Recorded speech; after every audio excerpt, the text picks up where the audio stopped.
Software बनाओ जिससे हम राजनीति से प्रेरित ना हो। डिक्लेयर करो कि मैं एक ऐसा आदमी हूं जो राजनीति से प्रेरित नहीं हूं। यह गुनाह है लोकतंत्र का। यह बात ऐलान है कि आपका लोकतंत्र आपसे ले लिया गया है। 2 कौड़ी के पत्रकार होते हैं, 2 साल से यही बताया जाए तो नौकरी चली जाएगी। ठीक है, नौकरी तो सबकी जाती है। नौकरी उन युवाओं की भी चली गई जो 2.5 साल से इंतजार कर रहे थे कि मिलेगी नौकरी। उनकी भी तो गई ना,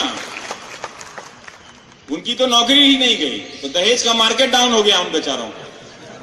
वो यही सोच के तो बड़े हुए, कलेक्टर बने, इतना घिस घिस कि दहेज लेंगे। उनका आदर्श क्या है? जो लोग लोकतंत्र के खिलाफ फैसलों पर साइन कर रहे हैं, 90% ये दहेज लेने वाले अफसर वहां बैठे हैं। तो उनका ईमान, उनका गैरत, उनका डेमोक्रेसी में कैसे है भाई? वो तो रोज अपने आप से डरा हुआ आदमी है। वो तो किसी भी हुकूमत और किसी भी सवाल से डर जाएगा। इसीलिए कहे सवाल करने की नई संस्कृति आ गई। Well done boss, well done. Bhagat Singh ने बहुत बड़ी गलती कर दी, सवाल कर दिया। चंद्रशेखर आजाद ने सवाल करके गलती कर दी। गांधी जी ने सवाल करके गलती कर दी। तो क्या कोई विचारधारा, कोई पार्टी, कोई सरकार यह अंतिम रूप से ऐलान कर सकती है कि वो उसका अंतिम सत्य मिल गया? वही विचारधारा अंतिम सत्य है।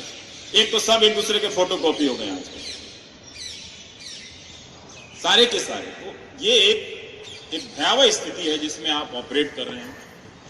हमारे पेशे में उससे भी ज्यादा भयावह स्थिति है। आप अपने सहयोगी से कोई चीज शेयर नहीं कर सकते।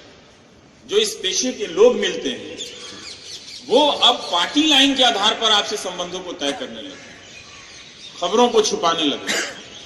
उनसे जिनसे आपका बहुत व्यक्तिगत संबंध है, उनसे जिनसे आपका वर्षों से भावनात्मक संबंध है, बड़ा टूट गए हैं सर, बहुत टूट गए। जिनके साथ 24 घंटे का संबंध रहा, रात दिन का, वो लोग तक बदल गए। वो लोग इसके आधार पर संबंधों को अब निभाने लगे। बात नहीं करते, हेलो हाय नमस्कार तक नहीं होता।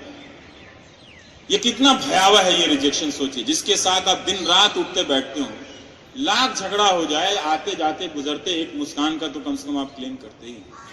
आज से नहीं तो कम से कम परिवारों से आप घरों में आते हैं। तो इसका मतलब ये मवालीकरण जो है राजनीति के एक हिस्से का, वो कंप्लीट हो गया दोस्तों। अब वो दोस्त कभी वापस लौट के नहीं आए। वो चाहे न्यूज रूम में है, चाहे हमारे रिश्तेदारियों में है, चाहे वो हमारे मोहल्ले में रहता हो, चाहे उससे कई तरह के रिश्तेदार में रहते, सारे के सारे लोगों को एकाएक करते हुए बदलते हुए। वैसे में अपने आप को रोज टेस्ट करना पड़ता है कि आप जो बोल रहे हैं वो सही बोल रहे हैं क्या? इतने लोग ये क्यों बदल? क्या मैं कोई गलत सवाल कर रहा हूं? क्या मैं कोई नाजायज सवाल कर रहा हूं? मैं सवाल करने से ज्यादा इस बात पर ज्यादा सोचता हूं। लेकिन ये बहुत ही खतरनाक दौर है कि जनता का स्पेस छोटा होता जा रहा है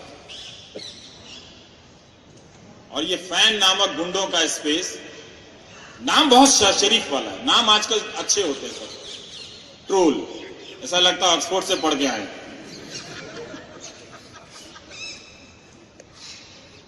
ट्रोल है ये तो। बहुत सारे लोग तो 2 साल तक जब तक ट्विटर नहीं छोड़ा तो इसी चक्कर में थे कि it's a part of life. गुंडा मवाली कब से पार्ट ऑफ लाइफ हो गया भाई? तो घर में बिठा लो, बहुत सारे गुंडे घूम रहे हैं।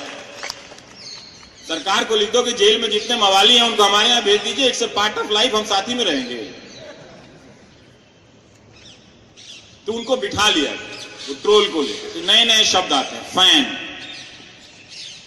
राजनीति में हमने कभी नहीं सुना कि कोई नेता का फैन हो सकता। अपनी मूर्खता का, अपनी बौद्धिक संपदा का इतना सार्वजनिक सरेंडर करते हुए लोगों को हमने नहीं देखा। कई बार सोचता हूं कि ठीक है, उन्होंने कोई जीवन का सत्य देख लिया हो तो इंतजार कर लेते हैं, देख लेते हैं। लेकिन मुझे दुख उन्हीं के लिए भी होता है जो लोग सुरक्षा के घेरे में पत्रकारिता कर रहे हैं। उनको पता होना चाहिए कि उनकी औकात इसलिए है कि हम जैसे लोग हैं, और जिस दिन हम जैसे लोग 100% समाप्त हो जाएंगे, उस दिन उनकी औकात समाप्त हो जाएगी। 4 लाठी देके भगा दिए जाएंगे। उनका जो पूरा बार्गेन पावर है वो हमारी वजह से है। वो इसीलिए उनको सरकार के करीब रखा जाता है, बागों में बहार में रखा जाता है, नहीं रखा जाता। अब मैंने तो कह दिया 1 जनवरी 2017 से मैं कोई सवाल ही नहीं पूछूंगा, एक पर्सनल पूछूंगा बनियान का ब्रांड क्या है। कोई जर्नलिस्ट थोड़ा तो इंट्रूसिव होगा ना, उसके बाद मैं कुछ नहीं पूछूंगा, मौसम कैसा है, हवा कैसी है, इसी तरह का। मैंने बोला जिसको इंटरव्यू देना वो आ जाओ, मैं कोई सवाल नहीं करूंगा, बल्कि आप ही मेरे से सवाल पूछना कब आए कब खाए। मैंने कहा सर खा लिया है, और खिला दीजिएगा और खा लेंगे, गाड़ी उड़ी दे दीजिएगा वो भी ले लेंगे सर, सब ले लेंगे, आप चिंता मत कीजिए। नहीं